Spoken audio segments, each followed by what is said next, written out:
Mi nombre es Alejandra Ruiz, tengo 38 años y soy abogada especializada en Derecho Inmobiliario y Testamentario. Durante los últimos 12 años he trabajado en mi propio despacho, ayudando a familias a navegar las complejidades legales de herencias y propiedades. Mi oficina está ubicada en el centro histórico de la ciudad, en un edificio colonial que restauré personalmente, convirtiendo lo que antes era una casona abandonada en un espacio profesional elegante pero acogedor. La ironía de mi especialización profesional no se me escapaba, considerando la complicada situación familiar que había vivido durante años.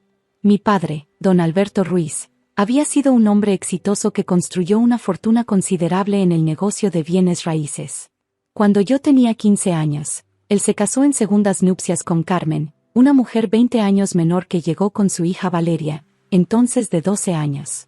Desde el primer día, Valeria y yo fuimos como el agua y el aceite.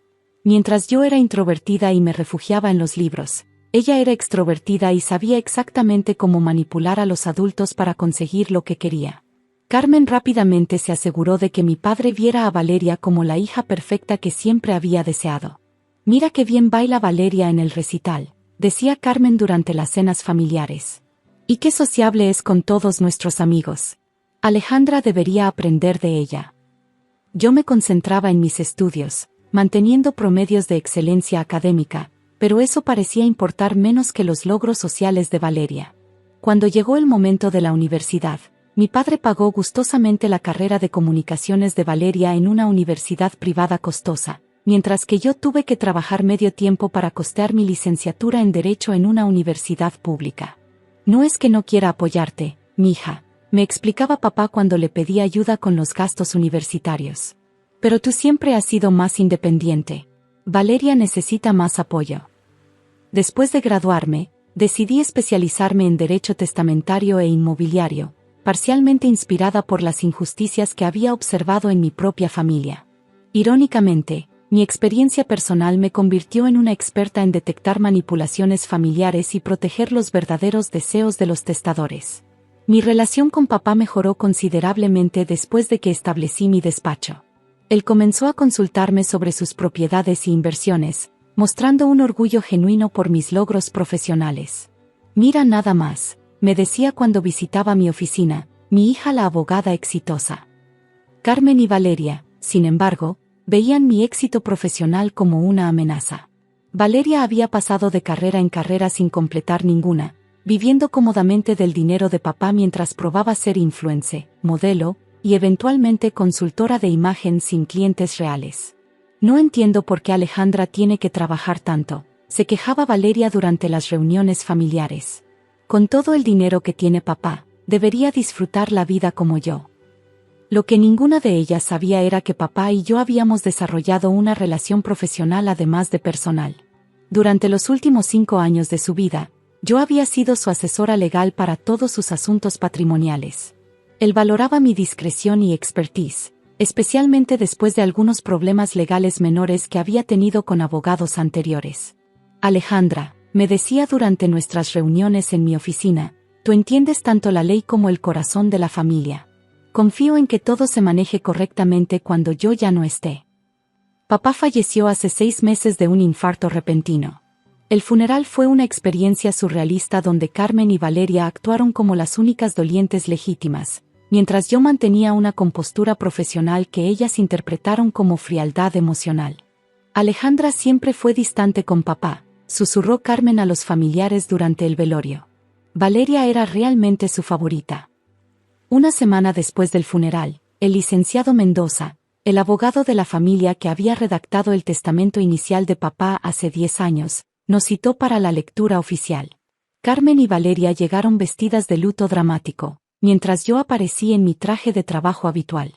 Según el testamento de don Alberto Ruiz, leyó el licenciado Mendoza con solemnidad, la casa familiar ubicada en Bosques de las Lomas se deja en su totalidad a su esposa Carmen Mendoza de Ruiz y su hija adoptiva Valeria Mendoza de Ruiz. Carmen y Valeria se abrazaron llorando de alegría.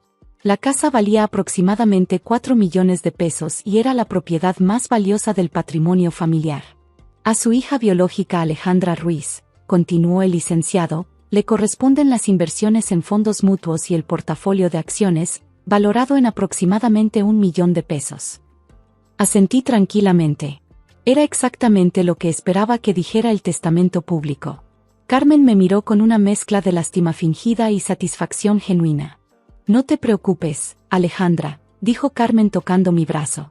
Sabes que siempre serás bienvenida en la casa cuando quieras visitarnos. Durante los siguientes meses, Carmen y Valeria disfrutaron de su victoria. Se mudaron completamente a la casa familiar, renovaron varios cuartos, y Valeria comenzó a organizar fiestas elaboradas para celebrar su nueva posición social. Ahora sí puedo vivir como merezco, me contó Valeria durante una llamada telefónica no solicitada. Papá sabía quién era realmente su hija favorita. Yo seguí con mi rutina normal, manejando mi despacho y atendiendo a mis clientes. Varios colegas me preguntaron si iba a impugnar el testamento, pero yo siempre respondía que respetaba las decisiones finales de mi padre. La llamada que cambió todo llegó ayer por la tarde. Estaba revisando documentos en mi oficina cuando mi teléfono sonó con el número de Valeria. Su voz sonaba eufórica y ligeramente arrogante. Alejandra, tengo noticias emocionantes, comenzó sin siquiera saludar. Acabo de cerrar la venta de la casa. Dejé mi pluma sobre el escritorio. ¿Vendiste la casa? Por 2 millones de pesos, se rió con satisfacción. El comprador pagó de contado. Mamá y yo nos vamos a mudar a un penthouse en Polanco con el dinero. Mucho más moderno y elegante que esa casona vieja. Entiendo, respondí manteniendo mi voz neutra. Por supuesto, tú no recibes nada, continuó con cruel satisfacción. Papá siempre me prefirió a mí. Él sabía que yo era quien realmente lo amaba, no como tú que solo lo visitabas por obligación. Valeria, dije tranquilamente, te sugiero que revises el testamento completo. Se rió aún más fuerte. ¿El testamento? Ya lo leímos hace meses. La casa es nuestra, las inversiones son tuyas. Caso cerrado. El testamento público, sí. Pero te sugiero que revises si hay documentos adicionales. Hubo una pausa. ¿De qué estás hablando? Valeria, ¿revisaste todos los documentos que el licenciado Mendoza tenía en su archivo? ¿O solo escuchaste la lectura pública? Alejandra, no me vengas con tecnicismos legales. La casa es nuestra y ya la vendimos.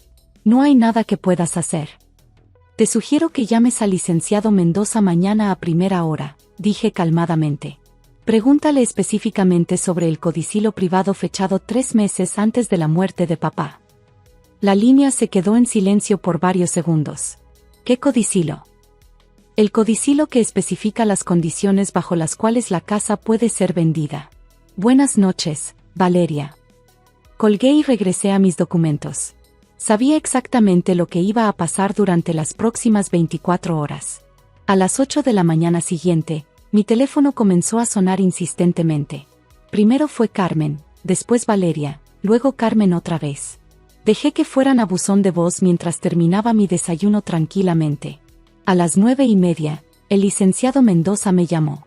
Alejandra, Carmen y Valeria están aquí en mi oficina exigiendo ver todos los documentos relacionados con el testamento de tu padre. ¿Puedes venir? Por supuesto, licenciado. Llego en 20 minutos. Cuando llegué al despacho del licenciado Mendoza, Carmen y Valeria estaban sentadas frente a su escritorio con caras de horror absoluto. Sobre el escritorio estaba el codicilo que yo conocía de memoria, porque yo misma había ayudado a redactarlo. Alejandra, Carmen se levantó temblorosa cuando me vio entrar. El licenciado dice que hay una cláusula que dice que la casa no se puede vender sin tu autorización escrita. Correcto, respondí sentándome cómodamente. El codicilo establece específicamente que cualquier venta de la propiedad familiar requiere el consentimiento por escrito de todos los herederos directos. Valeria tenía los ojos rojos y parecía que había estado llorando. Pero ya cerramos la venta. El dinero ya se transfirió. Eso es un problema, dije consultando mi reloj. Porque según el Código Civil, cualquier venta realizada sin el consentimiento de todos los propietarios legales es nula de pleno derecho. El licenciado Mendoza carraspeó. Además, hay otra cláusula que especifica que en caso de venta no autorizada, la propiedad revierte automáticamente a la heredera con entrenamiento legal apropiado para manejar la situación. Carmen se desplomó en su silla. ¿Qué significa eso? Significa, expliqué pacientemente, que como la venta fue ilegal, la casa ahora me pertenece exclusivamente. Ustedes tendrán que devolver los 2 millones al comprador original, más daños e intereses por incumplimiento de contrato. Valeria soltó un gemido. Pero ya gastamos parte del dinero en el depósito del penthouse. Ese también es un problema que tendrán que resolver, dije levantándome. Licenciado Mendoza, por favor prepare los documentos para transferir oficialmente la propiedad a mi nombre. Carmen se acercó a mi suplicante. Alejandra, podemos arreglar esto. Podemos dividir la casa, o venderla legalmente y repartir el dinero. Carmen, dije suavemente, papá incluyó esa cláusula específicamente porque conocía el carácter de Valeria. Él sabía que intentaría vender la casa sin consultar conmigo. Considerémoslo una lección sobre leer documentos legales completamente antes de actuar. Valeria estalló en llanto. Esto no es justo. Papá nos dejó la casa a nosotras. Papá les dejó el derecho a vivir en la casa, corregí. Pero se aseguró de que yo tuviera el control legal final. Él valoraba la estabilidad por encima de los impulsos emocionales. Las siguientes semanas fueron caóticas para Carmen y Valeria. Tuvieron que devolver el dinero al comprador, pagar penalizaciones legales, y perder el depósito del penthouse. Valeria intentó contactarme varias veces para negociar, pero yo mantenía toda comunicación a través del licenciado Mendoza. Un mes después, me mudé a la casa familiar. La había extrañado más de lo que me había permitido admitir. Convertí el estudio de papá en mi nueva oficina casera, rodeada de sus libros y recuerdos. Carmen y Valeria se mudaron a un departamento modesto en una zona menos exclusiva. Escuché que Valeria finalmente tuvo que buscar un trabajo real, algo que nunca había tenido que hacer antes. 6 meses después, mientras trabajaba en mi nuevo estudio, recibí una carta de Valeria. Era una disculpa formal, reconociendo que había subestimado tanto mi relación con papá como mi comprensión de asuntos legales. Mencionaba que la experiencia le había enseñado el valor del trabajo honesto y la importancia de respetar las decisiones familiares. No respondí la carta inmediatamente. En lugar de eso, la puse en el cajón del escritorio de papá, junto con otros documentos importantes. Tal vez algún día, cuando hubiera aprendido verdaderamente de sus errores, podríamos reconstruir algún tipo de relación familiar. Por ahora, era suficiente saber que papá había tenido razón al confiar en mi juicio profesional y personal. La casa estaba en las manos correctas, y la justicia, aunque tardía, finalmente había prevalecido. A veces, la mejor venganza no es la confrontación dramática, sino simplemente permitir que las consecuencias naturales de las acciones imprudentes se desarrollen según la ley.